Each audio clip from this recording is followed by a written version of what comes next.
உங்களுடைய வாக்குறுதியில இன்னொரு விஷயத்தையும் சொல்லியிருக்கீங்க. அ மாணவ, மாணவிகளுக்கு ஸ்மார்ட் ஃபோன். ஸ்மார்ட் ஃபோனு குடுத்துரலாம். ஆனா மாதம் மாதம் ரீசார்ஜ் அப்படிங்கிறதையும் சொல்றீங்க. எப்படி சார் நடைமுறை சாத்தியம்? ரீசார்ஜ் செயல்திட்டம் வந்து என்ன? ரூ. 250 தான். அது பெரிய கிடையாது. மாணவ செல்வங்கள் நம்ம வந்து ஒரு ஸ்டாட்டிஸ்டிக்ஸ் எடுத்தோம்னா, 14,000 பேர் தான் கல்லூரி மாணவர்கள்.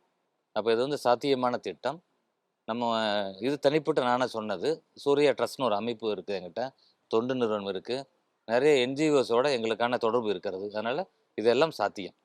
இன்னும் மதுரைய கூட குப்பை நகரமா இந்தியாவிலே முதல் குப்பை நகரமா ஆக்கியிருக்கிறது திமுக. இத தூய்மையான நகரமாக மாற்றுவதற்கான நடவடிக்கைகளும் நான் அதில சொல்லியிருக்கிறேன் என்னோடது. அதேபோல இலவச காப்பீடு சார். அரசு முதலமைச்சர் காப்பீடு திட்டம்லாம் இருக்கு. மத்திய அரசுடைய காப்பீடு திட்டங்கள்லாம் இருக்கு. நீங்க ஒரு தனியா ஒரு காப்பீடு திட்டத்த இந்த தொகுதிக்காக காப்பீடு செஞ்சிருக்கீங்க. திட்டத்தில வியாதிகள குறிப்பாங்க. அப்ப அத வந்து டிசைட் பண்ணி வரும்பொழுது, அந்த எம்ஓவில வர்றது, அத தாண்டி நெறைய அறுவை சிகிச்சை பண்ணக்கூடிய நோய்கள் இருக்கு. நாங்க அன்றாட மருத்துவமனையில பார்க்கிறோம். அதுக்கு மக்கள் வந்து பாக்கெட்ல இருந்து அவங்க எடுக்க வேண்டிய நிலை. அப்ப நம்ம மருத்துவமனையில இந்த வடக்கு தொகுதியிலிருந்து வரக்கூடிய மக்களுக்கு 50% கட்டண சலுகை அறுவை சிகிச்சைக்கு அப்படின்னு சொல்றேன். இது சாத்தியம். என்னோட மருத்துவமனை நான் நினைக்கிறத நினைச்ச ஃபீஸ நான் வாங்கிக்கிற முடியும். தொடர்ந்து நான் மருத்துவ முகாம்களும் நான் நடத்துவேன். தொடர்ச்சியாக மாணவ செல்வங்களுக்கு ஃப்ரீயான கோச்சிங் கிளாஸ் நடத்தப் போறோம்.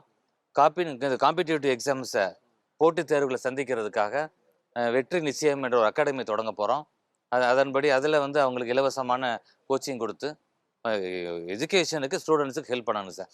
ஏன்னா நான் ஒரு கிராமப்புறத்துல பெற்றோர் வந்தாங்க, நகர்ப்புறத்துக்கு வந்திருக்கிறோம், படிச்சிருக்கிறோம். எனக்கான சமுதாய கண்ணோட்டம் இருக்கு. நான் செய்யணும். நிச்சயமா ஸ்டூடண்ட்ஸ்க்கு நான் பண்ணுவேன்.